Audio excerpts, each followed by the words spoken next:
Hi, church. My name's Tenyiah Washington, and today we're going to be talking about what are you living for?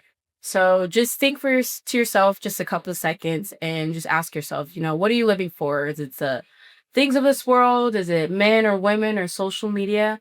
And, are you willing to change? When you think about what are you living for, and if you're deciding that you want to live for God, you have to, come to God first, seek first the kingdom.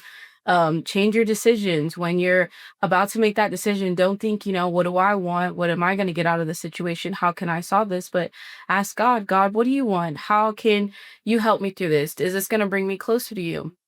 Another thing, you have to also value a relationship with God over just your religion. Sometimes, as Christians, we live for our religion, we live for our church, we do things because the culture tells us, because social media tells us, but it's not what Scripture actually tells us. So ask yourselves: Are you living for your religion? Are you living for your pastor or your church, or are you living for God?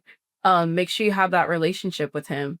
And also, if we're living for God, we have to be willing to change. Renewal requires removal. So think about those bad habits in your life, that relationship, that environment that's causing you to not give your life fully to Christ, and remove it. God's going to give you that opportunity to change. So take it.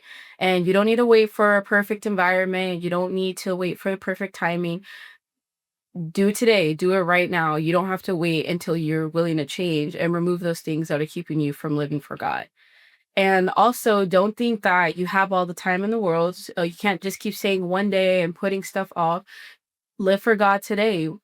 We don't know how much time we have left on this earth. We don't know how many Sundays we'll have left, how many Wednesdays we'll have left. So live for God today. So if you know that you need to seek God first, you know that you need a relationship with God, you know that there's some things in your life that you need to remove for God, do it today. Live for Christ today. So ask yourselves, what are you living for?